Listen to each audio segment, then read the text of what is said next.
Hello, my fellow fallible humans. My name is Tanya McIntyre, and this is the Red Roof Recovery Show, a program to soften the path of recovery from substance and behavioral addictions. And it's not just for addictions, it's for life. I appreciate you spending the next few minutes here as I'm joined in conversation with my life partner, my best friend. I call him Sir Lancelot. Lance has been my knight in shining armor, and he's been with me for over 30 years. Much of that was lived experience through my drug and alcohol addictions. We offer thoughtful conversation about a variety of recovery topics. You're going to hear science-based approaches to build a life beyond addiction, a life that you don't need to escape from. There are literally hundreds of tools that you can choose to manage your recovery in life. The key, one of my favorite acronyms, keep educating yourself until you find something that works for you, and then you just want to do more of it, preferably on a daily basis. My darling Lancelot, what are we talking about on this episode of the Red Roof Recovery Show? So I thought we'd talk about 'tis the season to be jolly, and we know that every depiction of jolly is a rotund man with normally a glass of wine or something in his hand. So you talk about the FOMO factor, the fear of missing out. Yes. Which in this season is a big thing. So I was thinking maybe we could talk about some tools to possibly turn that around. Absolutely. As you know, I love acronyms, and I know they annoy the heck out of you. So we are recording this in December of 2022. So we're heading into the holidays. And of course, we talk to a lot of people who are feeling a lot of anxiety around that, because holidays, as you say, are connected to jovial times that are attached to normally alcohol. So we're inundated with messages that we need a substance to be social, right? It's called social lubricant for a reason. So how do we turn FOMO, fear of missing out, into JOMO, joy of moving on? Therein lies the secret to success.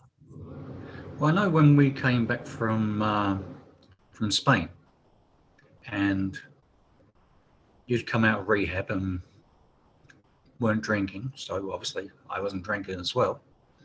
And I went out with some buddies, and it was early on in the year, but I went out with some buddies to reconnect, and we went to a bar. And we drank most of the afternoon, and as we were leaving, I got my car keys out, and they said, you can't drive, you've been drinking all afternoon. Because most people don't actually take any notice of what you're drinking. So I've been drinking non-alcoholic beer all afternoon. Because most people in their season, if you go somewhere, the first thing they say, what do you want to drink? It's just a natural thing. And a lot of people, if you say an orange juice or some other type of thing, why aren't you drinking? There's always that question, I've found. So I always found that if I bought my own beer, no one questioned it. You'd stand around and you'd be looking like everyone else. And that was my way of coping with the unwanted questions. And seeming to fit in. Yeah, that's a good strategy. Absolutely. So I would encourage you then to ask why it's so important for you to fit in a social setting. That's worth some contemplation, first of all. And the danger of falling into that trap of, holding on to a wine glass or a beer bottle, even if it's something non-alcoholic, is that it can be a placebo, it can be effective. However, we also have a saying in recovery circles that if you sit in the barber chair long enough, you're going to get a haircut. So the secret, I think, is to reprogram our mind to not fall into those comfort zones of needing that beer bottle or that wine glass or that champagne glass, even if it's filled with something less harmful. You're trying to break that habit and reprogram your mind to accept your new life, a life that you won't need to escape from. So I've talked to people, countless people, about how they do that. They go into a social setting, into an environment that makes them uncomfortable to begin with. So they're feeling anxious and they're stressed out about, what am I going to do? You know, when I used to come here, I used to go for the glass of wine or go for the bottle of beer or whatever it is. And they'll order, what do they call them? A mocktail, a virgin, whatever. Mm-hmm. And what sometimes happens is that when bartenders get busy, they can't remember what's going in where. And if you order a mocktail, chances are there's a 90% chance that you're going to get some booze in there if the bartender is busy. And countless people have told me that they ordered a non-alcoholic mocktail and it came with booze in it and they drank it because they thought, oh, well, I can probably just get away with one. So I discourage falling into that habit of going to a place and saying, oh, I'll just get a non-alcoholic beer or I'll get a mocktail. You need to decide, plan, and act. Decide you're going to change your behavior. Decide you're going to stay sober.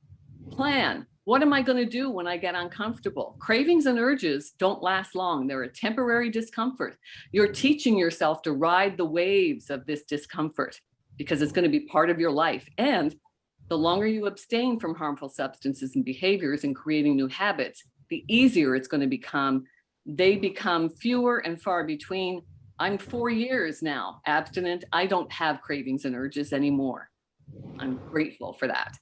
So the longer you can abstain, the longer you can work on reprogramming these new neural networks to override those old pathways that were taking you into behaviors that would be feeding your addictions, then you're going to be creating these new neural networks to help you default to a way of thinking that's going to just direct you to better habits.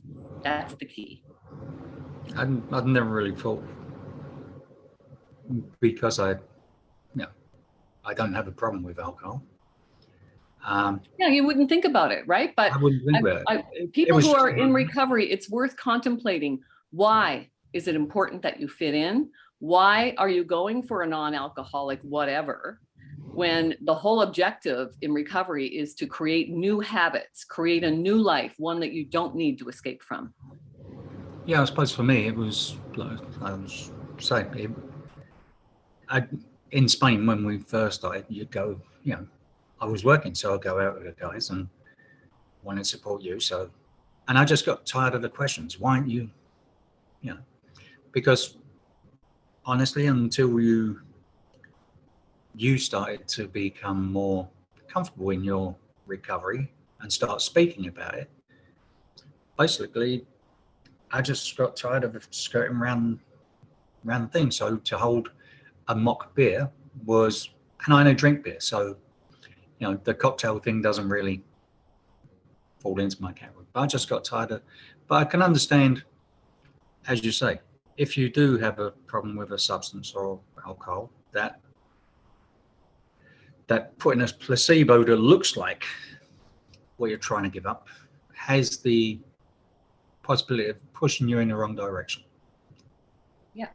So why tempt fate? Yeah. And so what decide, I found over 4 years is that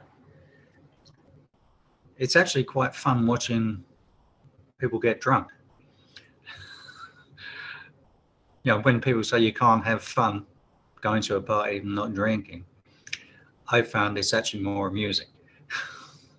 Yes, and start appreciating life's new capabilities. When you're building your resolve, you're strengthening those tools. You've got your toolbox, and now you've got this arsenal of things that you can go to when you're challenged with cravings and urges, and you can celebrate that. I after a while, I thought, why am I dreading a craving or an urge? Every time I get a craving and urge and learn to ride that wave, it's actually strengthening my resolve, my resilience. It's making me stronger.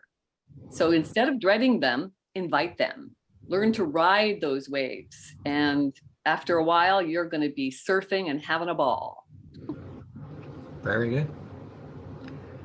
So I suppose the message is, enjoy the season, Decide, plan, act. Decide to stay sober, plan to stay sober, and act to stay sober. Keep all your actions aligned with your plan and your decision, and you'll be fine.